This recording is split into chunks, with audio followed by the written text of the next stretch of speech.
जुड़वा सास। घनश्याम की शादी की बात एक जगह चल रही थी।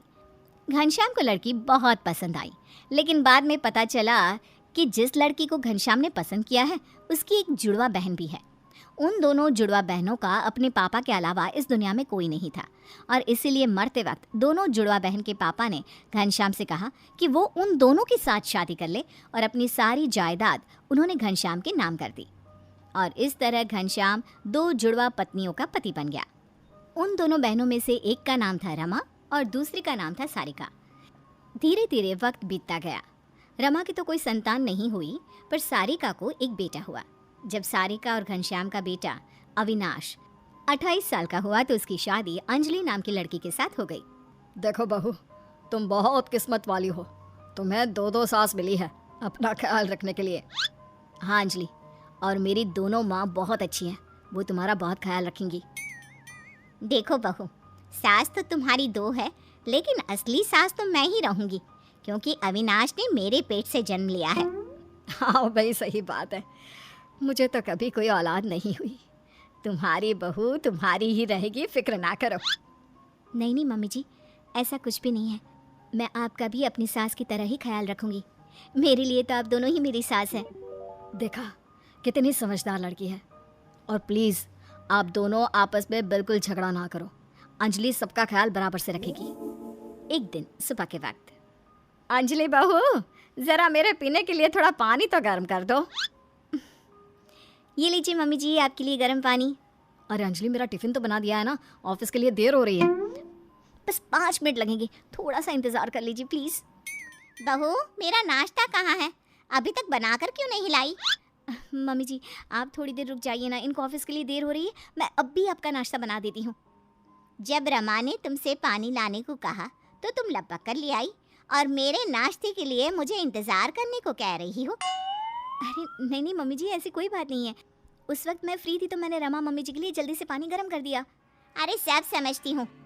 रमा मेरी बहू को अपनी तरफ करने की कोशिश कर रही है, लेकिन मैं ऐसा नहीं होने दूंगी। अगले दिन शाम के वक्त, अंजलि बहू, जरा मेरे पास तो आओ। देखो तुम्हारे लिए कितनी सुंदर साड़ी लाई हूँ। अरे वाह मम्मी जी, ये साड़ी तो बहुत सुंदर और काफी भारी भी है। वही तो। अरे अंजलि, मैं अच्छे से जानती हूँ आजकल की लड़कियों को भारी कपड़े पहनना पसंद नहीं है। तुम्हारे लिए डिजाइनर सूट लेकर आई हूँ, बताओ जरा कैसा है। रमा मम्मी जी, सच बताऊँ तो मुझे इसी तरह के सूट पहनने पसंद है। वैसे वो साड़ी भी बहुत सुंदर है, लेकिन बहुत भारी है ना, पता नहीं मुझसे संभलेगी भी या नहीं, लेकिन मैं दोनों चीज़ रख लेती हूँ। अंजलि के वहाँ से जाने के बाद, देखो रमा, मैं सब जानती हूँ। तुम मेरी बहू को अपनी तरफ करने की कोशिश ना करो। अविनाश मेरा बेटा है और अंजलि मेरी बहू। अरे तुम बेकार में ही परेशान हो रही हो। मैं तो बस अपनी बहू को प्यार करती हूँ, इसलिए उसके लिए गिफ्ट लेकर आई थी। और वो मेरी भी तो बहू है, ये बात दिमाग में हमेशा याद रखना सारिका। लेकिन सारिका को लगता है कि कहीं अंजलि रमा को ज़्यादा इज्जत और प्यार देना शुरू ना कर दे, और रमा को लगता है कि कहीं अंजलि सारिका की बातों में आकर उससे दूर ना हो जाए। इसी कंपटीशन में वो दोनों अंजलि को परेशान करना शुरू कर देती हैं। मम्मी जी, आज अविनाश के ऑफिस में पार्टी है और मुझे वहाँ जाना है, तो मैं जल्दी से तैयार होकर निकलती हूँ। अविनाश बस आते ही होंगे। ठीक है, तुम पार्टी में चली जाओ बहू, लेकिन मेरे रात के खाने के लिए ना खिचड़ी बना कर जाना। ठीक है मम्मी जी। मैं सारिका मम्मी जी को भी पूछ लेती हूँ कि उन्हें क्या खाना है। क्या हुआ बहू, कहीं जा रही हो? मम्मी जी, वो मैं अविनाश के साथ पार्टी में जा रही हूँ। रमा मम्मी जी को खाने में खिचड़ी खानी है, आप भी वही खा लेंगी तो मेरा काम जल्दी हो जाएगा। नहीं नहीं, मेरा तो आज पनीर की सब्जी खाने का मन था, मेरे लिए तुम थोड़ा पनीर ही बना दो। लेकिन मम्मी जी, मुझे देर हो जाएगी। अच्छा, खिचड़ी बनाने में देर नहीं होगी तुम्हें? अब अंजलि अपनी दोनों सास के लिए अलग अलग खाना बनाती है और बुरी तरह से थक जाती है। थोड़ी देर बाद जब अविनाश उसे पार्टी के लिए लेने आता है। अरे अंजलि, तुमने अपनी क्या हालत बना रखी है? पार्टी में नहीं चलना है क्या? अविनाश, मैं बहुत थक गई हूँ, मेरा पार्टी में जाने का बिल्कुल भी मन नहीं है। प्लीज़ आप अकेले ही चले जाइए। कुछ दिनों के बाद, सारिका बहू, मेरे सर में बहुत दर्द हो रहा है, जरा बाम तो लगा दो, सर दर्द से फटा जा रहा है। अरे अंजलि बहू, बेटा मेरे घुटनों के दर्द की दवाई तो ले आओ जरा मेडिकल स्टोर से। अविनाश को तो ऑफिस से आते आते देर हो जाएगी। मेरे घुटने तो पूरी तरह जवाब दे चुके हैं, उठा भी नहीं जा रहा। अंजलि पहले मेरे सर पर बाम लगाएगी, उसके बाद में तुम्हारी दवाई लेने जाएगी। नहीं नहीं, बाम तो बाद में भी लग सकता है ना। अरे मेडिकल स्टोर बंद हो जाएगा, उससे पहले अंजलि मेरी दवा ले आए। हे भगवान, ये जुड़वा सास के चक्कर में कहाँ फंस गई। ये दोनों तो कुछ भी समझने को तैयार ही नहीं है। अब क्या करूं। ऐसे ही समय बीतता जाता है। कुछ दिनों के बाद अंजलि प्रेग्नेंट हो जाती है। जैसे ही अंजलि के प्रेग्नेंट होने की खबर आती है, रमा और सारिका दोनों बहुत खुश होती हैं। अंजलि मैंने तुम्हारे लिए लड्डू बनाए हैं, ये खाना, तुम्हारा बच्चा बहुत हेल्दी होगा। देखो अंजलि, ज्यादा घी और लड्डू खाने से शरीर पर चर्बी चढ़ जाती है। तुम्हें अपनी सेहत का ख्याल रखना है या नहीं? तुम ये फ्रूट्स खाया करो बेटा। लेकिन मम्मी जी, मैं दोनों चीज भी खा सकती हूँ ना, थोड़ा थोड़ा करके। अरे मम्मी, अंजलि का जब जो खाने का मन होगा वो खा लेंगी। आप दोनों इतना परेशान क्यों हो रही हैं? देखो, तुम दोनों अपने अपने चक्कर में वैसे भी बहू को बहुत तंग करती हो। अब वो प्रेग्नेंट है, उसे थोड़ा तो चैन लेने दो। मैं तो अपनी बहू से बहुत प्यार करती हूँ, अब 2-4 काम करवा लेती हूँ, तो इसमें क्या गलत है? काम के बहाने तुम मेरी बहू को मुझसे दूर करने की कोशिश करती हो। और फिर एक दिन अचानक अंजलि की तबीयत खराब हो जाती है। रमा और सारिका दोनों की दोनों पूरे मन से अंजलि का ख्याल रखने लगती हैं। वो अंजलि की बहुत केयर करती है। बेटा जरा ये सब्जी तो खा ले, देख जितना खाओगी ना उतनी जल्दी ठीक हो जाओगी। सारिका ठीक कहती है बेटा, तुम्हारी तबीयत जब से खराब हुई है, हमारे घर की तो रौनक ही चली गई है। अच्छा सुनो, रात को सोने से पहले दूध पिया करो, सेहत अच्छी रहेगी। हाँ रमा ठीक कह रही है, मैं तो तुमसे कहकर थक गई। अब उसके हाथ से ही दूध पी लो, मेरी नहीं तो अपनी रमा मम्मी जी की बात तो सुन लो। दोनों के केयर करने से कुछ ही दिनों में अंजलि की तबीयत बिल्कुल ठीक हो जाती है। और एक दिन जब सब लोग साथ में बैठकर खाना खा रहे थे। वैसे मानना पड़ेगा, तुम दोनों सास ने मिलकर बहू का ख्याल बहुत अच्छे से रखा और उसे जल्दी से ठीक भी कर दिया। सही कह रहे हैं पापा, मेरी तो दोनों माँ सारी दुनिया से अलग है, अपनी बहू से कितना प्यार करती है। हाँ मम्मी जी, आप दोनों को लगता था ना कि मैं रमा मम्मी जी की या फिर सारिका मम्मी जी की ज़्यादा केयर करती हूँ, लेकिन आपने देखा जब मेरी तबीयत खराब हुई तो आप दोनों ने मिलकर मेरी सेवा की। अब वादा करिए आप दोनों आगे भी ऐसी ही रहेंगी, क्योंकि मैं आप दोनों की बहू हूँ और दोनों से प्यार करती हूँ।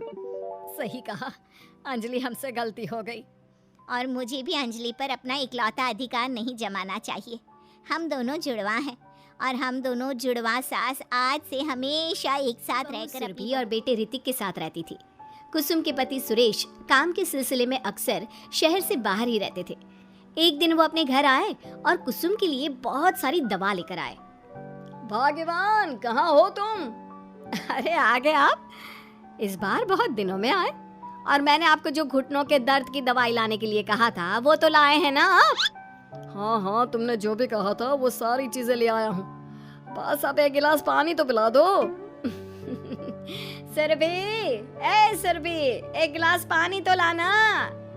सुरभि जल्दी से पानी लेकर आती है। सुरेश सुरभि के सर पर हाथ रखता है और उसका हालचाल पूछता है। बहू, ये तुम्हारी सास के लिए मैं कुछ दवाई लाया था, तुम देख लो ये दवा। तुम्हारी सास तो है भुलक्कड़, किसी और दवाई की जगह कोई और दवाई खा लेगी तो लेने के देने पड़ जाएंगे। सुरेश एक एक करके सुरभि को दवाई बताने लगा।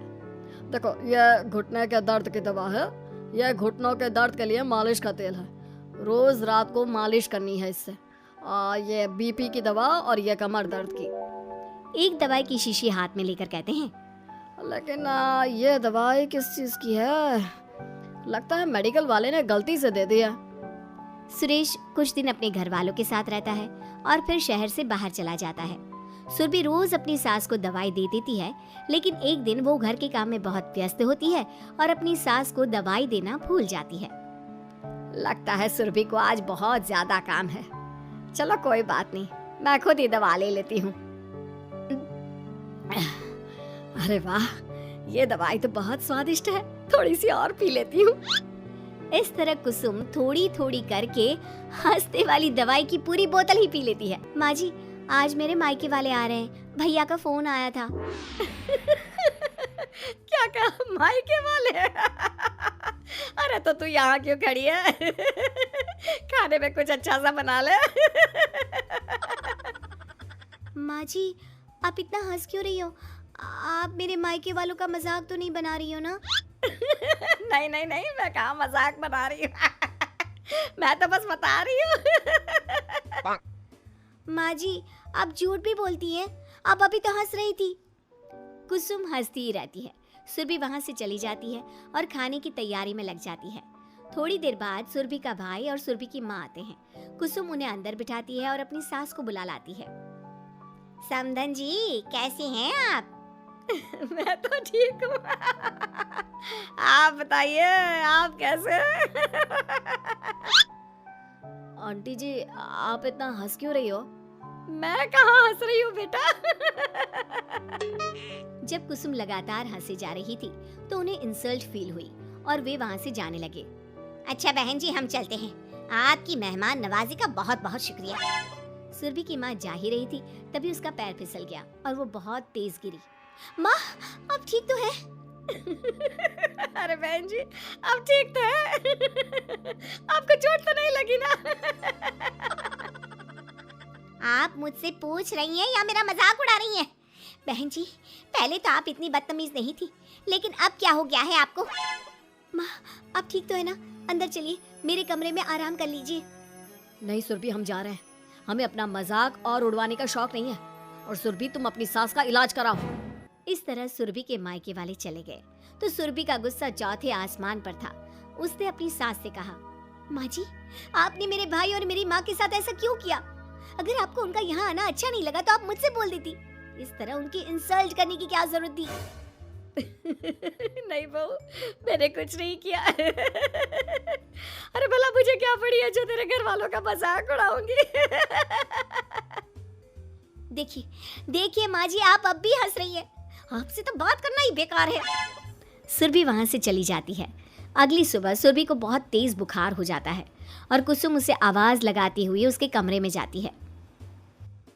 सुरभि, सुरभि, क्या हुआ? अभी तक सो रही हो तुम? क्या हो गया? माँ जी, मुझे बहुत तेज बुखार आ रहा है। अच्छा। ठीक है, ऋतिक को बुलाती हूँ। माँ जी, मुझे बुखार आ रहा है और आप हंस रही हैं। अरे नहीं बहू, मैं कहाँ हंस रही हूँ? वो तो मेरी हंसी रोक ही नहीं रही है। माँ जी, जब आपकी तबीयत खराब होती है तो मैं आपका कितना ख्याल रखती हूँ और आप मुझ पर हंस रही हो। चले जाओ आप यहाँ से। बहू सुन तो सही। नहीं माँ जी, आप जाओ यहाँ से। अब तो आपके बेटे ही आपसे बात करेंगे और मैं पापा जी को भी बताऊंगी कि आजकल आप क्या कर रही हैं। जब ऋतिक घर आया तो सुरभि ने उसे सारी बात बताई। मुझे तुम्हारी बात पर विश्वास नहीं हो रहा। माँ तो तुमसे बहुत प्यार करती है, फिर वो तुम्हारा और तुम्हारे घर वालों का मजाक क्यों उड़ाएंगी? खैर अभी छोड़ो इस बात को। अभी तो तुम मेरे साथ चलो, तुम्हारी दवाई ले आते हैं। कुछ दिन में सुरभि ठीक हो गई। एक दिन ऋतिक को पता चला कि उसके मौसी के बेटे राहुल की तबीयत बहुत खराब है, तो वो अपनी माँ और पत्नी को लेकर हॉस्पिटल पहुंचा। मौसी जी, कैसे हैं राहुल भैया? बेटी, इतने दिन हो गए मेरे राहुल को बीमार हुए, लेकिन उसकी तबीयत में कोई सुधार नहीं आ रहा। अरे छोटी, हुआ क्या है राहुल बेटे को? कुछ बता तो सही। माँ, आप हंस क्यों रही हो? कहाँ हंस रही हो बेटा? मैं तो अपनी बहन के बेटे के लिए परेशान हूँ। माँ, ये क्या तरीका है?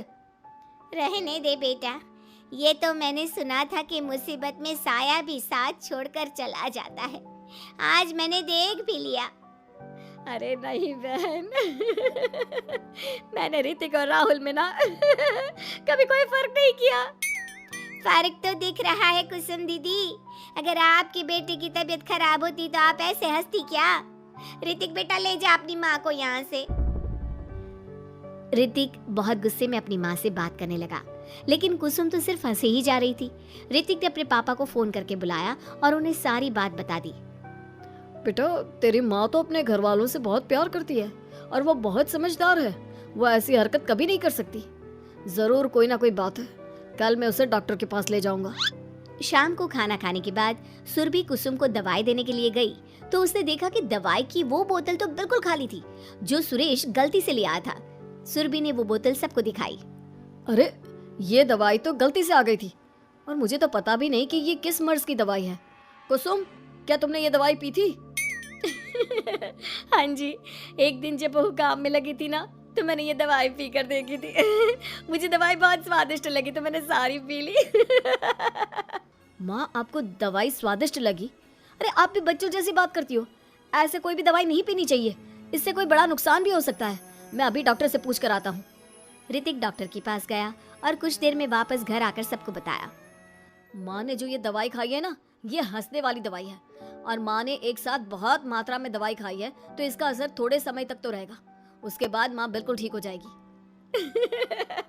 अच्छा हुआ जो तू डॉक्टर से पूछ कर आया, नहीं तो हंसते हंसते मेरा पेट ही दुख गया है। तुम जब तक पूरी तरह ठीक नहीं हो जाती घर पर ही रहना और घर पर कोई मेहमान आए तो उससे बात मत करना।